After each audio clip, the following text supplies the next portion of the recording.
Hello and welcome to my YouTube channel.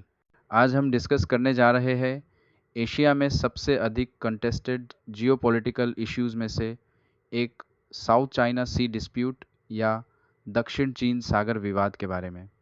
ये reason sovereignty, resources और global power rivalry से जुड़े तनावों का एक फ्लैश पॉइंट बन गया है। साउथ चाइना सी दक्षिण एशिया में एक लार्ज वाटर बॉडी है जो चीन, वियतनाम, फिलीपींस, मलेशिया, ब्रुनेई और ताइवान जैसे देशों से घिरा हुआ है और ये प्रशांत महासागर यानी पैसिफिक ओशन में स्थित है। साउथ चाइना सी भारत के ईस्ट में लोकेटेड है, मोर प्रिसाइसली साउथ ईस्ट डायरेक्शन में। If you look at the directions more precisely, अगर हम भारत के मेनलैंड से ईस्ट डायरेक्शन में जाते हैं और बंगाल की खाड़ी यानी बे ऑफ बंगाल को पार करते हैं और फिर अंडमान सी को पार करके साउथ चाइना सी पहुंचते हैं। So geographically South China Sea Bharat के मेनलैंड से साउथ ईस्ट डायरेक्शन में है और अंडमान एंड निकोबार आइलैंड से ईस्ट डायरेक्शन में है। So why South China Sea is important? South China Sea लगभग 3.5 मिलियन स्क्वायर किलोमीटर्स तक फैला हुआ है, जिसकी सीमा चीन, वियतनाम, फिलीपींस, मलेशिया, ब्रुनेई और ताइवान से लगते हैं। ये पैसिफिक ओशन और इंडियन ओशन को कनेक्ट करने के लिए एक इम्पॉर्टेंट मैरीटाइम क्रॉसरोड्स है। ग्लोबल शिपिंग का लगभग एक तिहाई हिस्सा इससे होकर गुजरता है, जिससे यह सबसे बिजिएस्ट सी रूट्स में से एक बन जाता है। ये एशिया, मिडल ईस्ट, अफ्रीका और यूरोप के बीच शिपिंग रूट्स को छोटा करता है। एनुअली साउथ चाइना सी से होकर 3 to 5 ट्रिलियन डॉलर वैल्यू का ट्रेड होता है। इसी रूट से ऑयल, लिक्विफाइड नेचुरल गैस, कोयला और कंज्यूमर गुड्स जैसे वैल्यूएबल कमोडिटीज़ का ट्रेड होता है। जापान, साउथ कोरिया और चाइना जैसे देश एनर्जी इंपोर्ट्स के लिए इस पर हैवीली डिपेंडेंट हैं। माना जाता है कि इस एरिया में 11 बिलियन बैरल का तेल और 190 ट्रिलियन क्यूबिक फीट का नेचुरल गैस रिजर्व है।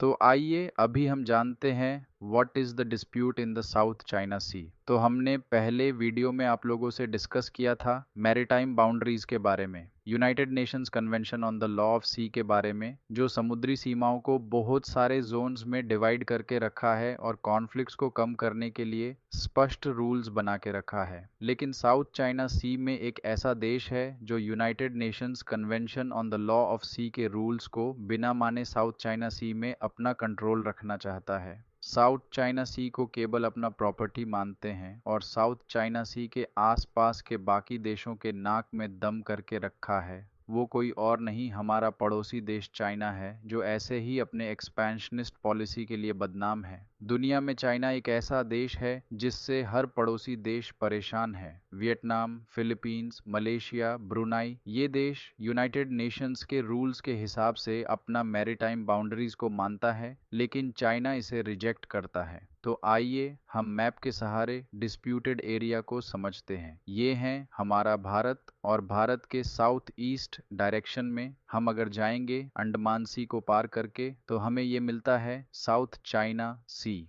चाइना साउथ चाइना सी के ये एक बड़ा पार्ट को अपना पार्ट मानते हैं, जिसे चाइना ने 9 डैश लाइन नाम देके रखा है, जो इसके बाउंड्री के बाकी देशों के एक्सक्लूसिव इकोनॉमिक जोन को ओवरलैप करता है। जैसे आप देख सकते हैं, ये है साउथ चाइना सी में लोकेटेड पैरासेल आइलैंड, जो वियतनाम क्लेम करते हैं, लेकिन चाइना इस एरिया को अपना it's so called 9 dash line के अंदर रखते हैं। ठीक उसी तरह स्पार्टली आइलैंड्स में कुछ हिस्सा वियतनाम, कुछ हिस्सा मलेशिया, कुछ हिस्सा ब्रुनाई और कुछ हिस्सा फिलीपींस क्लेम करता है। ठीक उसी तरह स्कारबरो शूल एक आइलैंड जो फिलीपींस के एक्सक्लूसिव इकोनॉमिक जोन में आता है और चाइना उसे 2012 से ऑक्यूपाई करके रखा है। सो आप लोग देख सकते हैं चाइना कैसे आसपास के पड़ोसी देश को कंट्रोल करके साउथ चाइना सी में अपना दबदबा बनाना चाहता है। चाइना यहाँ के आसपास आर्टिफिशियल आइलैंड्स बना रहा है और वहाँ पर मिलिट्री बेसिस और हाई लेवल इंफ्रास्ट्रक्चर बना के रखा है ताकि इस एरिया को कंट्रोल कर सके।